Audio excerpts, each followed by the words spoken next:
반에 맹구실 계획상 보고를 해야 돼서 잠깐만 알람 맞춰놨다가 그때 잠시만 카톡 한 통만 할게요. 빵 좀 드세요. 감사합니다. 이번에 뭐냐 그때 친구 때는 뭐지? 네. 뭐였더라? 성재랑 성재 친구. 네, 준서. 준서라고. 네. 교회에도 준서 오랜만에 왔더라고요. 성재는 꾸준히 나오고. 그래서 되게 감사했고.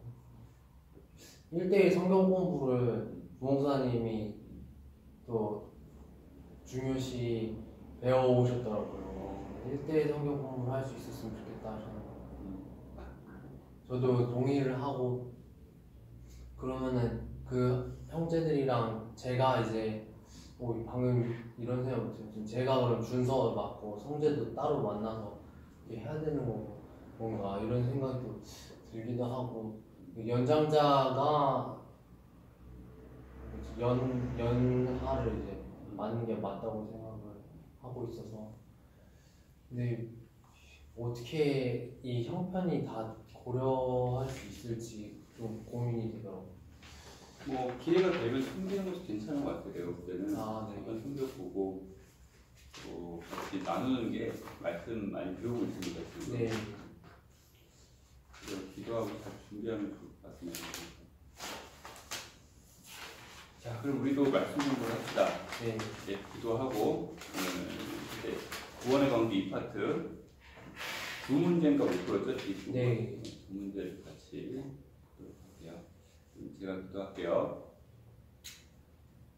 하나님 감사합니다. 오늘 한 5월의 첫날 허락하시고 저희 가운데 말씀으로 시작하게 하시니 감사합니다. 특별히 우리 경경대님 하나님께서 축복하여 주시고 특별히 많은 일들과 또 학업 가운데 말씀을 사모하도록 인도해 주시니 감사합니다. 아멘. 오늘 말씀 가운데 함께해 주시고 하나님께서 이 말씀 가운데 드러난 하나님의 뜻과 소원과 은혜를 나눌 수 있도록 도와주시옵소서. 아멘. 오늘 귀한 시간 주셔서 감사합니다. 예수님 이름으로 기도합니다. 아멘.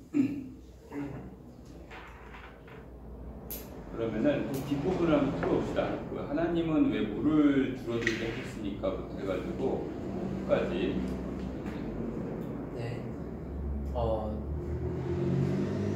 다섯 번째 문제부터 볼 수 있는데요. 하나님은 왜 물을 줄어들게 하셨습니까? 또 여섯 번째, 심판이 끝날 때까지 노아의 인내와 소망이 무엇입니까? 일곱 번째, 이 시대에도 구원의 방주를 예비할 자가 누구입니까? 다시 다섯 번째서부터 보면은 하나님 왜 물을 줄어들게 하셨습니까? 창세기 8장 1절에서 5절, 또 레퍼런스로 출애굽기 2장 24에서 25절 나와 있습니다. 이거 보면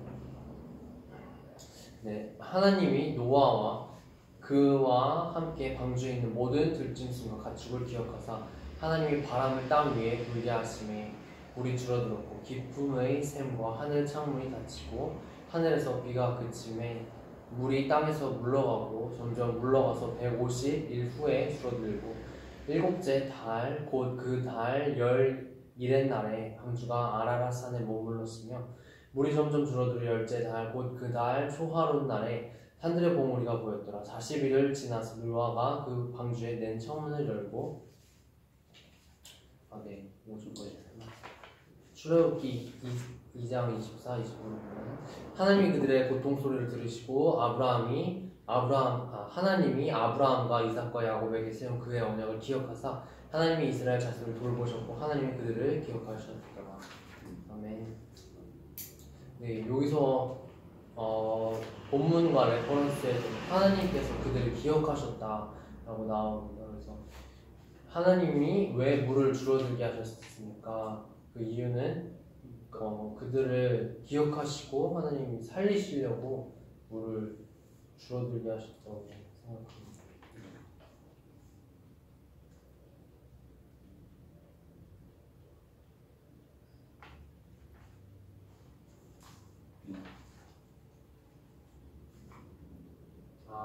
아니구나. 하나님이 그 분의 언약을 신실하게 이행하기 위해서 그들을 물을 이제 줄어들게 하셨습니다. 그 뒤에 문제도 풀어주세요. 네, 그러면은 보면 6번째 심판이 끝날 때까지 노아의 인내와 소망이 무엇입니까? 6절에서 14절을 계속 보고 레퍼런스 베드로전서 1장 12절, 히브리서 10장 34절, 야고보서 1장 4절을 보면 40일을 지나서 노아가 그 방주에 낸 창문을 열고 까마귀를 내놓음에 까마귀가 물이 땅에서 마르기까지 날아 왕래하였더라. 그가 또 비둘기를 내놓아 지면에서 물이 줄어들었는지를 알고자 하매 온 지면에 물이 있으므로 비둘기가 발 붙일 곳을 찾지 못하고 방주로 돌아와 그에게는 또 오는지라. 그가 손을 내밀어 방주 안 자기에게로 받아들이고 또 7일을 기다려 다시 비둘기를 방주에서 내놓으매 저녁 때에 비둘기가 그에게로 돌아왔는데 그의 입에 감람나무 새 잎사귀가 있는지라. 이에 노아가 땅에 물이 줄어든 줄을 알았으며 또 7일을 기다려 비둘기를 내놓으며 다시는 그에게로 돌아오지 아니하였더라. 601년 첫 달 곧 그날 초 하루날에 땅 위에서 물이 거친지라. 노아가 방주 뚜껑을 젖히고 본즉 지면에서 물이 거쳤더라. 둘째 달 21의 날에 땅이 말랐더라. 네, 베드로전서 또 1장 21절을 보면 너희는 그를 죽은 자 가운데서 살리시고 영광을 주신 하나님을 그리스도로 말미암아 믿는 자니 너희 믿음과 소망이 하나님께 있게 하셨느니라. 또 히브리서 10장 34절을 보면 너희가 갇힌 자를 동정하고 너희 소유를 빼앗는 것도 기쁘게 당하는 것은 더 낫고 영구한 소유가 있는 줄 알미라. 야고보서 1장 4절 보면 인내를 온전히 이루라. 있는 너희를 온전하고 구비하여 조금도 부족함이 없게 하려 함이라.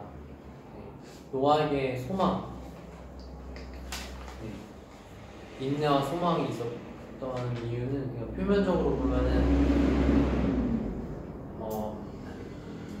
땅을 다시 밟을 수 있다는 그런 소망이 있었기 때문에 인내할 수 있었고, 또 이 이면적으로 그 깊으신 하나님의 뜻을 보면은 그 소망이 하나님께서 이제 언약을 이루시는 것을 노아는 알고 있었기에 그 인내를 감당할 수 있었습니다.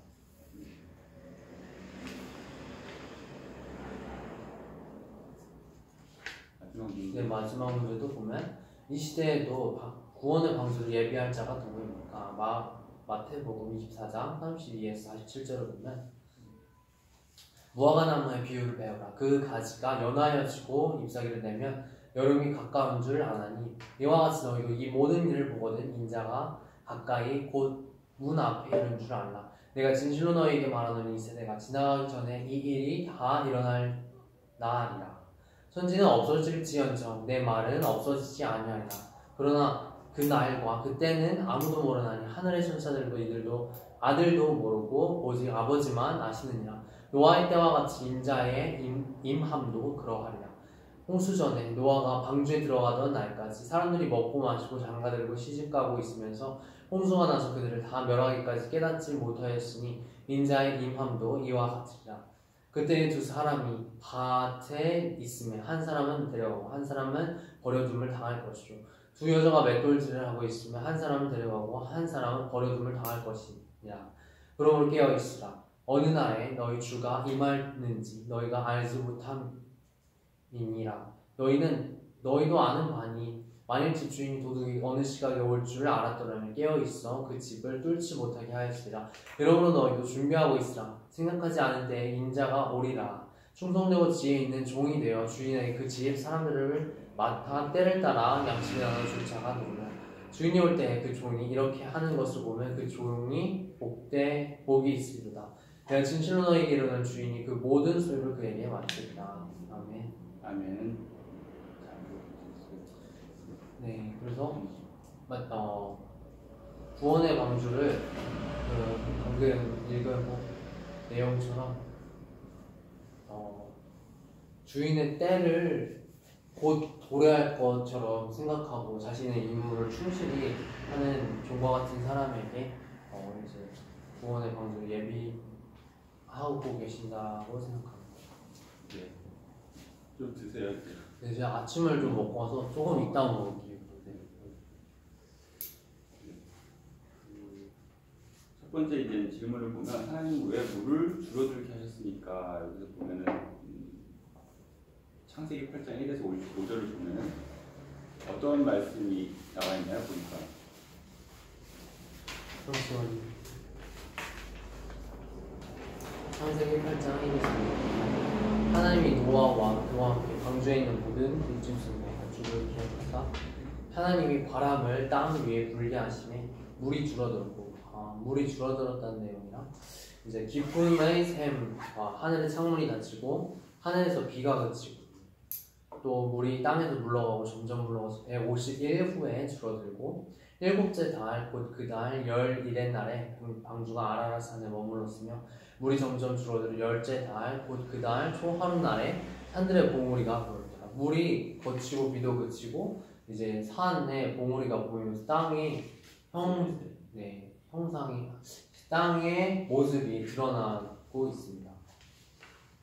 출애굽기 말씀에도 어떤 게 있죠? 하나님께서 이제 그 하나님의 백성들을 출애굽시키시는데 그 결정적인 원인과 이유가 기록되어 있죠. 네. 하나님 말씀 보면 하나님이 그들의 고통 소리를 어떻게 하셨고 들으시고 들으시고 그리고 하나님이 아브라함과 이삭과 야곱에게 세운 무엇을 기억하셨다고요? 언약을 기억하시고 그리고 하나님 그 이스라엘 자손을 돌보셨고 그다음에 하나님이 그들을 기억하셨더라 되어 있죠. 네.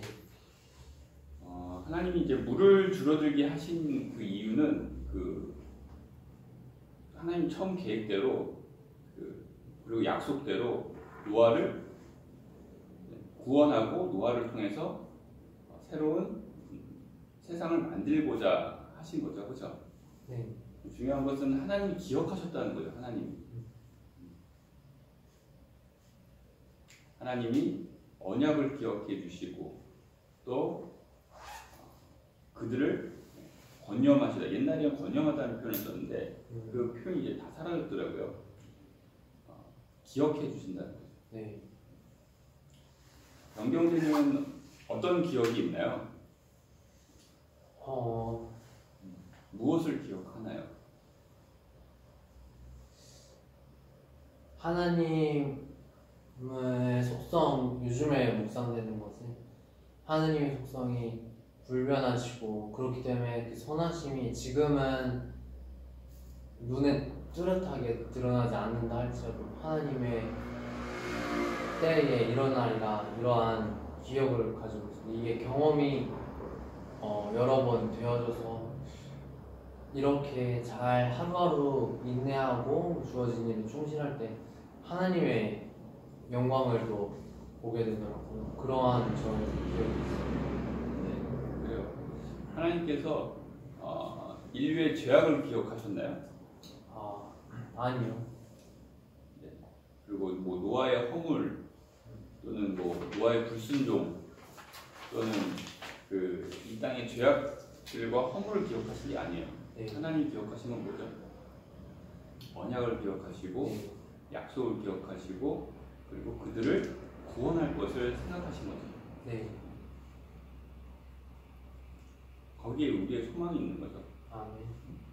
예수 그리스도의 보혈의 피로 우리가 어떻게 되었죠? 죄사함을 이렇게 됐죠. 정결하게 됐죠. 네. 그렇죠?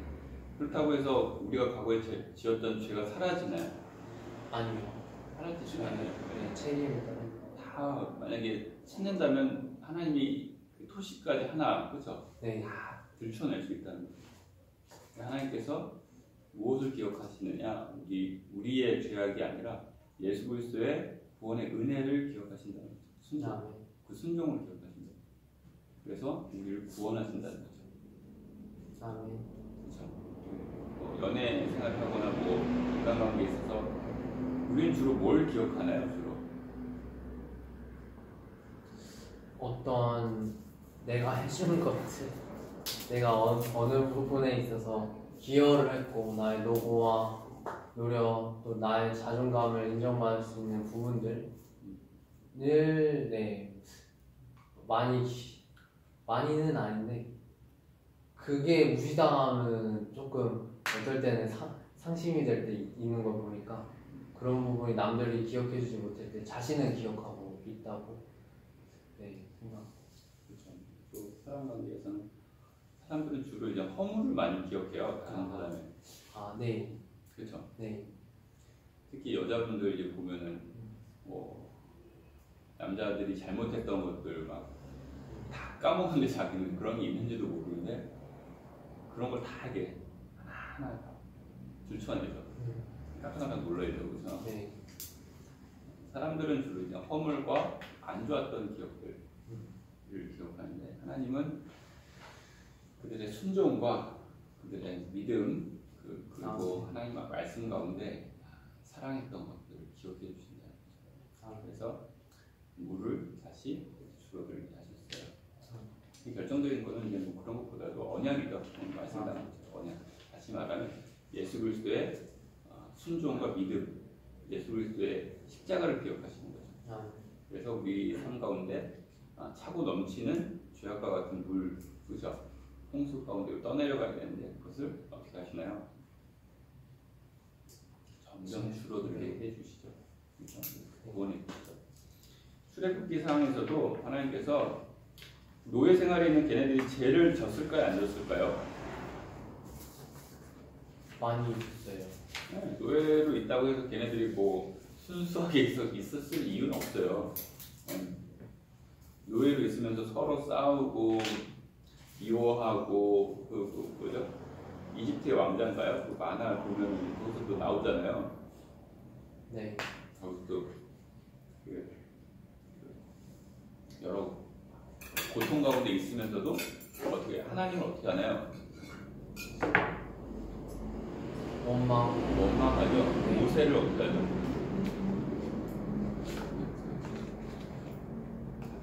모세를 왜 나서냐? 원망하잖아요. 네가 하나님으로부터 왔다고? 너 때문에 일이 더 늘어났어. 이러면서 그렇게 원망하죠. 그럼 우리는 어떻게 하고 싶어요? 그러면 그냥 노예로 계속 살아라. 편한 게 지금이 좋어. 그렇죠. 근데 하나님께서는 어떻게 하셨다는 거예요? 그럼에도 불구하고 오늘 말씀에 나온 것처럼 그들의 고통의 소리를 들으시고 언약을 기억하사 돌보셨다. 바로 이 점이에요.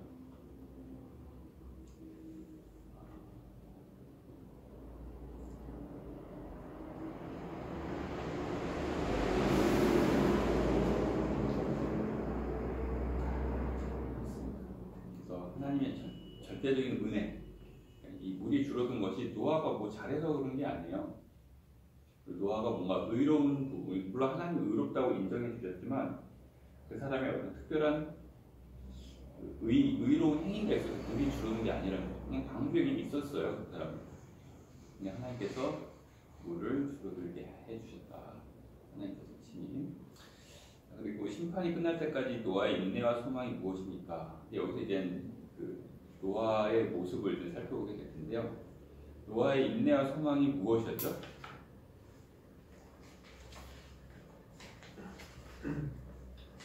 다시 읽어보면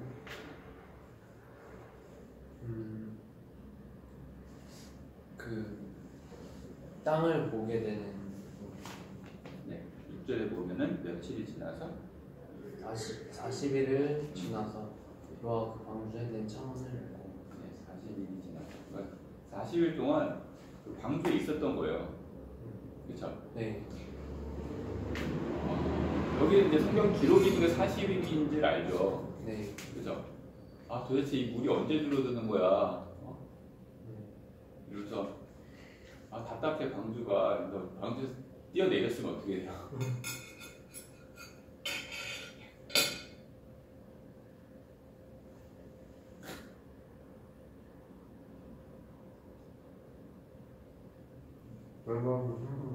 네네. 여기 보면 이제 창문을 열고 까마귀를 내놓고 또 비둘기를 내놓아서 때를 기다렸죠. 그리고 하나님께서 약속하신 대로 구원의 완성, 노아에게 진짜면 이제 다시 물이 빠지고 이제 새로운 땅, 새로운 곳에서 살아갈 것을 말하는 거죠. 그렇죠? 네. 그래서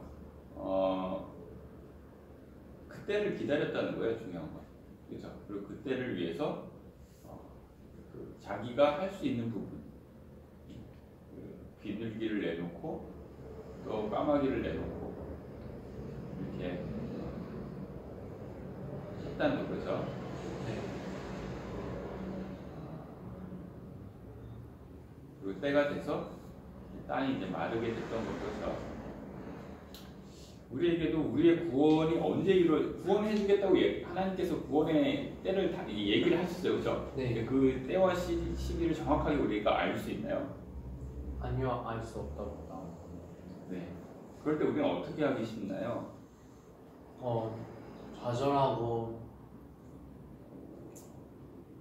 아니면 관계에서 뛰어내리고 싶진 않으세요? 네. 속에서 진짜 노아처럼 방주를 지었다면 그 방주를 내리는 이도 하나님이시겠구나 기다리고.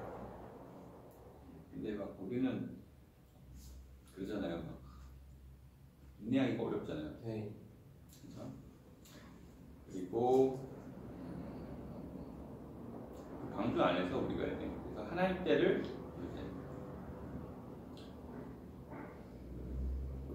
비둘기와 까마귀를 통해서 확인할 수 있는 거죠. 네. 베드로전서, 히브리서, 야고보서 말씀을 보면요. 먼저 베드로전서 말씀을 보면 어떻게 나와 있나요? 베드로전서 말씀.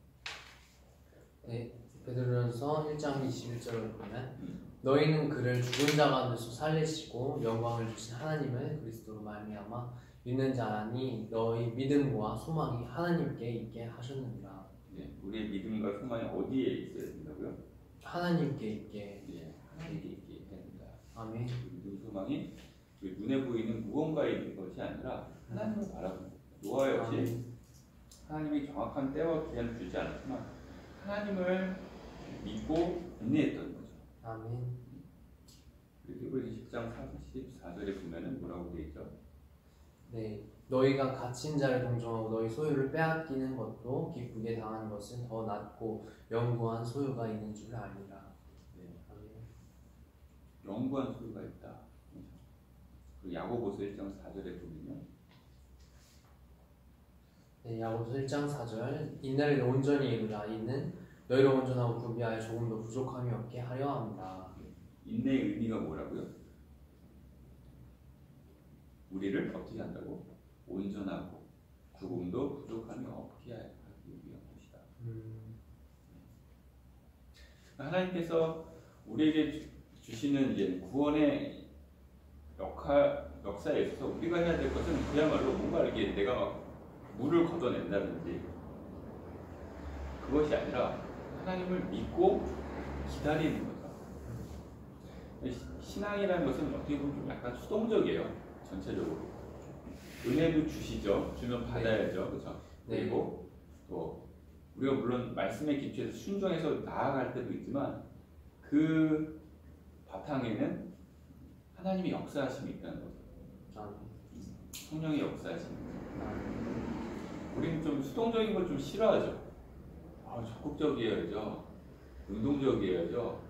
근데 그것이 어디 안에서 우리는 적극적이고 운동적이어야 되는 거예요? 방주 안에서. 그렇죠? 아멘. 하나님의 약속 안에서. 약속을 넘어서 능동적이고 적극적이면 어떻게 되는 거예요, 그게? 그러면 방주에서 뛰어다니는 거기. 네. 불순종이라고 얘기하는 거예요. 대표적인 얘기가 사울이죠, 사울. 네. 사울이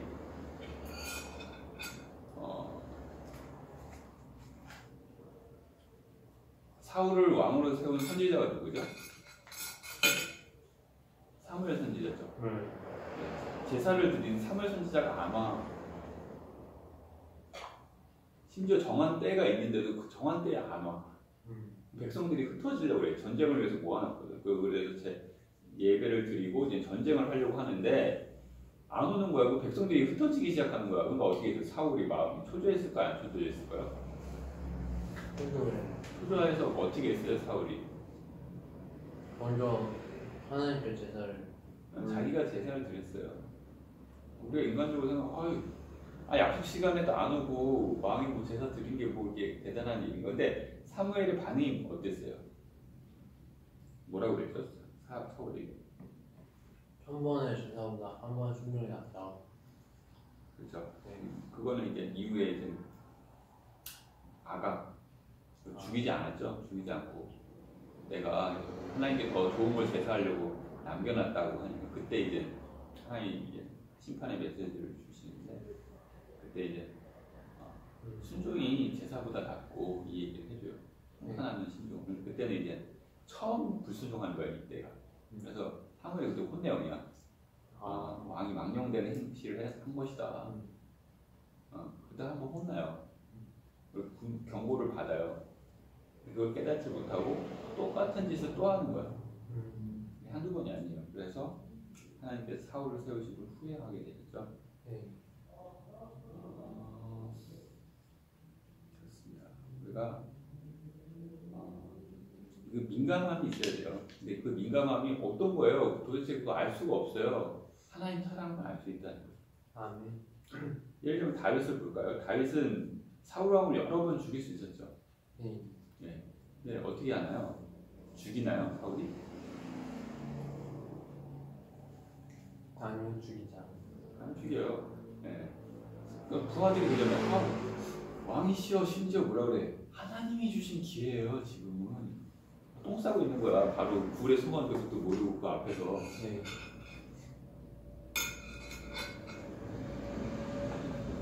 단번에 죽일 수 있었죠. 네. 근데 하나님께 기름 부은 자를 내가 털끝도 하나 건드릴 수 없다. 통일 왕국을 이룰 수 있었죠.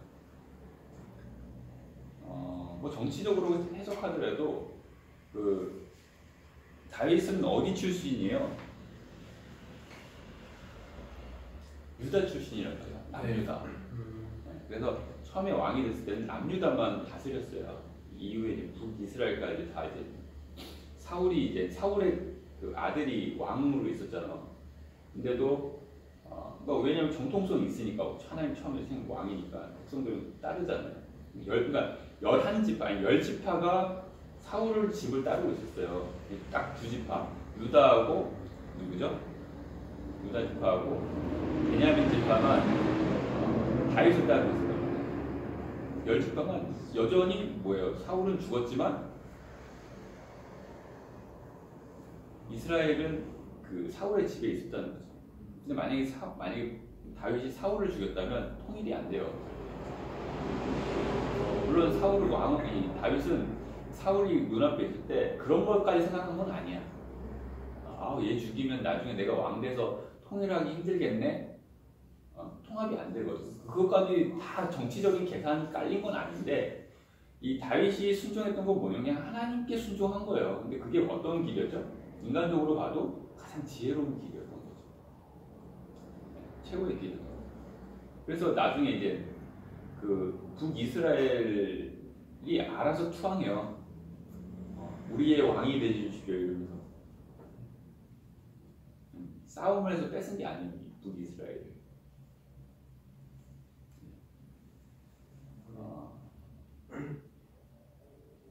그래서 말씀이 이제 야고보서 1장에 인내를 온전히 이루라.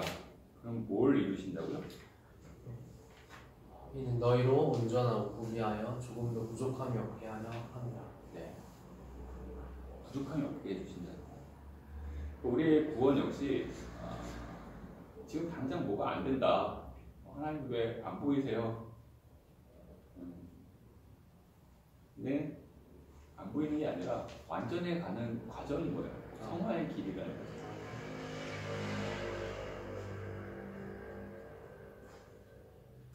말씀을 보면 이 시대에도 구원의 방주를 예배할 자가 누구죠? 네, 다시 보면은 마태복음 24장 32에서 47절.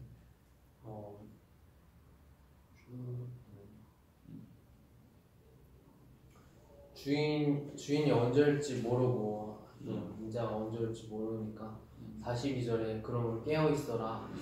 어느 날에 너희 주가 임하였는지 너희가 알지 못함이라. 43절 너희도 아는 바니 만일 집주인이 도둑이 어느 시각에 올 줄 알았더니 깨어 있어 그 집을 뚫지 못하게 하였으리라. 이러므로 너희도 준비하고 있으라. 생각하지 않을 때 인자가 오리라. 충성되고 지혜 있는 종이 되어 주인에게 그 집 사람들을 맡아 때를 따라 양식을 나눠줄 자가 누구냐. 바로 그 종이다라고 하면서 너희도 44절에 너희도 준비하고 있으라 라고 예수님께서 명령하시는 거 보면은 바로 우리가 그 구원의 방주를 예비할 자라고 생각합니다. 충성되고 지혜로운 종에게 47절에 주인이 그 모든 소유를 그에게 맡기리라. 네. 자, 이 충성되고 지혜로운 종. 자, 충성되고 지혜로운 종이 어떤 특별한 사람인가요? 아니요. 어떤 사람이죠? 주인이 맡은 일을 마땅히 하는 사람인데 그의 또 신분은 종입니다. 네. 지혜롭고 충성된 종은 탁월한 능력이 있어가지고 어떤 특별한 사람이 아니에요. 여기 보면 그 집 사람들을 맡아 때를 따라 양식을 나눠줄 자가 누구냐. 때를 따라 양식을 나눠주는 사람이 지혜롭고 충성된 종이라는 거예요. 당연한 일을 당연하게 하는 사람. 근데 거꾸로 얘기해서 불충성하고 지혜가 없는 종은 누구죠? 주인의 양식을 맡아서 자기 것을 취하는 사람. 네, 그럴 뿐만 아니라 때를 따라서 움직이지 않는다는 거예요. 그러니까 우리가 악하고 충동된 종 여러 가지 이제 비유들이 나오는데요. 노아와 같이 하나님 말씀 그대로 따라간다고 표현해야 될까요? 따라가는 사람. 특별한 어떤 능력이 있는 게 아니라는 거죠. 아멘. 그래서 성경에서 말하고 지혜롭고 충성된 종들의 특징은 뭐냐면은 그야말로 때 약속에 따라서 약속을 그대로 받아들이는 거예요. 아멘. 특별하게 뭐 탁월한 어떤 뭐 지식이 있어야 되고 능력이 있어가지고 막 이렇게 그걸 하나님 요구하시는 게 아니라는 거예요.